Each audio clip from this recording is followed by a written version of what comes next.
The ring box felt heavier than physics allowed.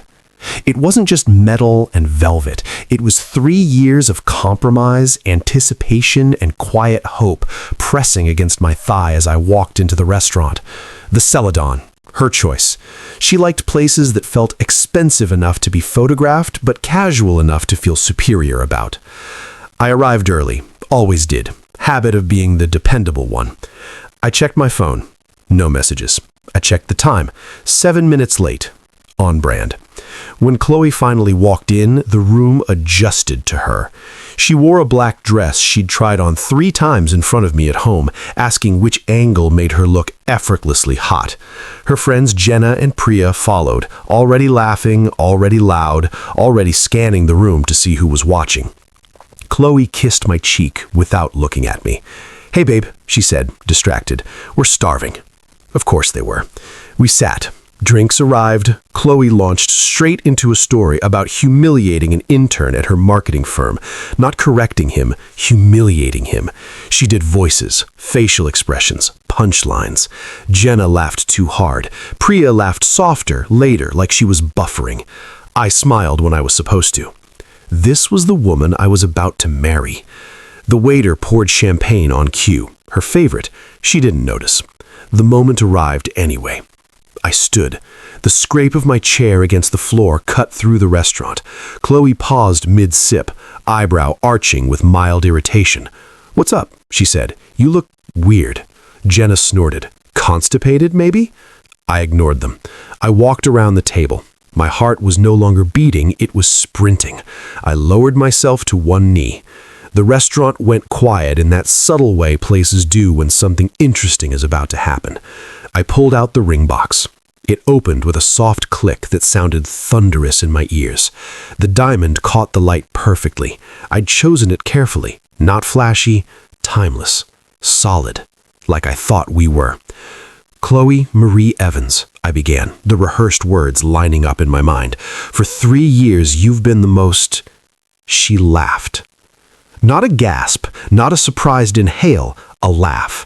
Sharp, loud, uncontrolled. Her hand flew to her mouth, not to stop tears, but to hide amusement. Her eyes darted to Jenna, then to Priya. "Wait, you're serious?" she said, voice rising. "Of course I am. I love you." That's when she leaned back in her chair, physically recoiled. She looked at Jenna like she'd just been handed gossip too good to keep private. "Can you believe this?" Chloe said, not to me. "Mark just proposed." Jenna's smile stretched. Priya looked down at her plate. Chloe turned back to me, eyes bright with disbelief. "Oh my God," she said, shaking her head. "Mark, so delusional." The word hit harder than any shout.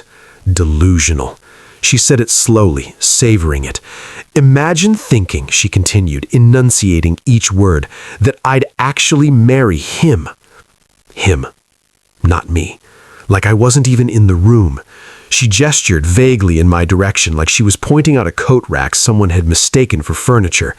"It's cute," she added. "The stable engineer thing, the meal prep, the security. That's adorable." Jenna laughed openly now.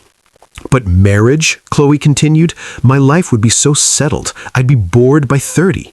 She leaned forward, eyes locking on mine for the first time, not with love, but appraisal. "I'm meant for sparkle, for experiences, not this." She waved her hand at me, still kneeling, still holding the ring. The humiliation crawled up my spine, hot and suffocating. I saw other diners pretending not to stare. I saw pity flash across Priya's face. I saw Jenna enjoying every second. But most of all, I saw Chloe clearly. Not my partner, a performer. And I was the prop she'd decided to break for applause.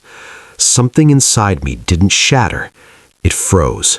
I closed the ring box. The click echoed louder than her laughter.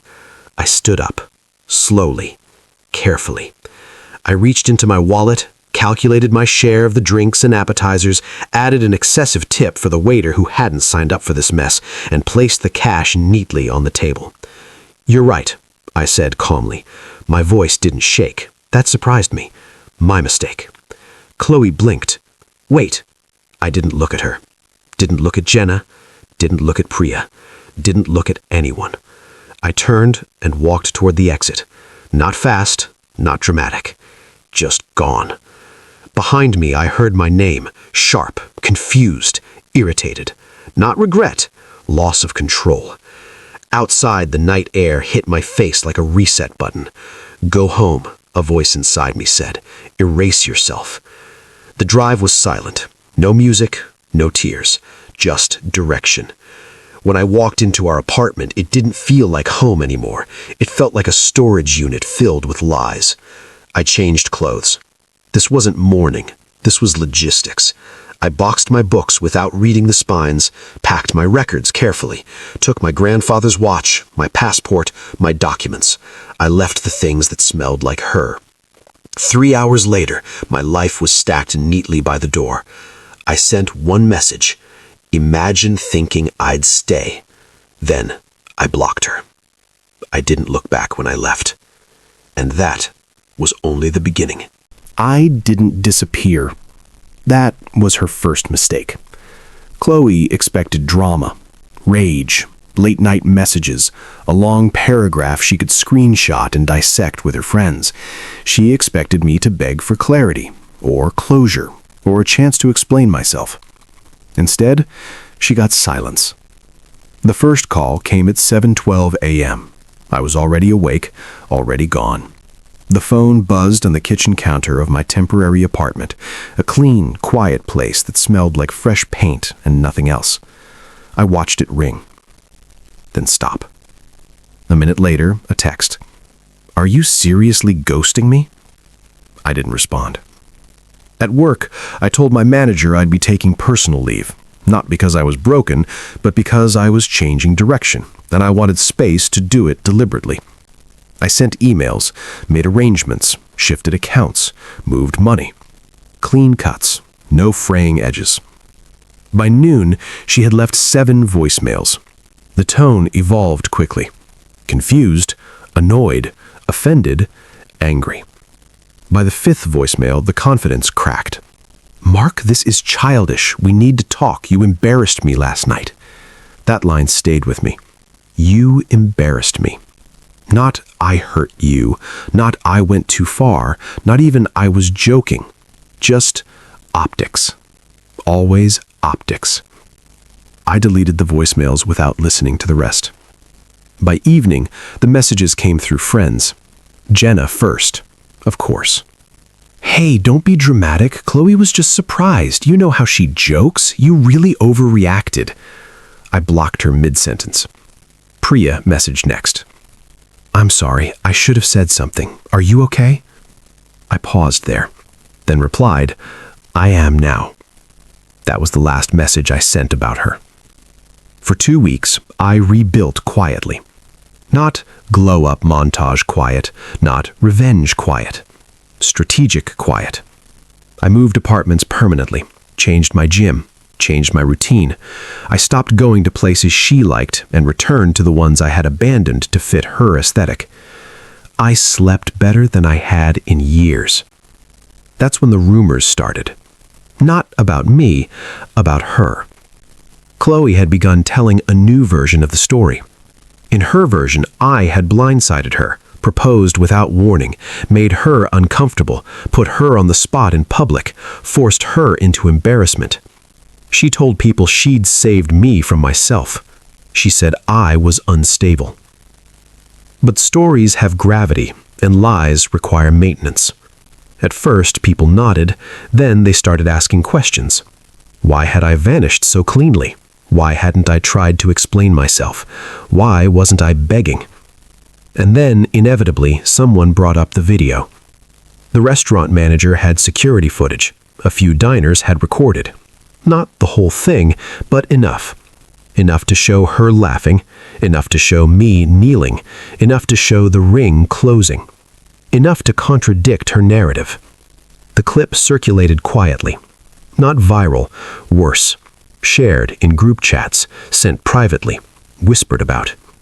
Chloe didn't know about it at first. She found out at a rooftop party. Someone asked casually, "Hey, is that you in this video?" She laughed. too quickly. Oh my God, yes, that guy was so weird. They didn't laugh back. They just watched her. That was the beginning of the shift. Invitations slowed. Comments changed. Compliments stopped being enthusiastic and started being polite. Men who used to orbit her with interest now watched her cautiously, like they'd learned something. She tried to compensate, posted more, louder, hotter, captions sharpened with independence and empowerment language she didn't believe in. Never settle. Know your worth. Choose yourself. The irony was surgical. 3 months after the proposal, she showed up at my door. I hadn't told anyone where I lived. She looked smaller than I remembered. Not physically, structurally. Like someone who had been holding a pose too long and was finally collapsing under it. Her confidence was gone. The performance stripped down to nerves. She said, "I just want to talk." I didn't invite her in. We stood in the hallway, neutral territory. "You humiliated me," she said first. Still. I waited. "And I didn't mean it like that," she continued, voice softer now. "I was nervous. Everyone was watching. I panicked." I nodded once. "And?" I asked. "And I'm sorry you took it that way." There it was. The non-apology. The final confirmation. I smiled. Not cruelly. Not kindly. Clearly. I didn't take it any way. I accepted it exactly as you gave it. She stepped closer. "Mark, we were good together. You were safe. You grounded me." Safe. Like furniture. I don't want to be grounding. I want to be chosen. She scoffed reflexively, then caught herself. "I did choose you," she said weakly. "I stayed." I looked past her, down the hallway. "You stayed because it benefited you. The moment it didn't, you laughed." Her eyes filled, for real this time. "I miss you," she whispered. I believed her. But missing isn't respect. I don't. The word landed hard. I opened the door behind me. She hesitated. "Is this it?" I nodded. This was it months ago. You just didn't notice. She turned to leave, then stopped. "You'll never find someone like me." A last attempt at power. I met her eyes one final time. "That's the point." She walked away. I closed the door. Inside, my apartment was quiet. Ordered. Mine. I took the ring from my drawer, not as a symbol of loss, but of proof. Proof that I had stood up, even when my knees were on the floor. I didn't sell it. I didn't throw it away.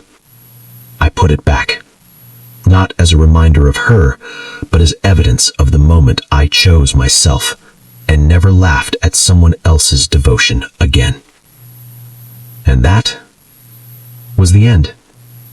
Not with revenge, not with fireworks, but with something far colder. Peace.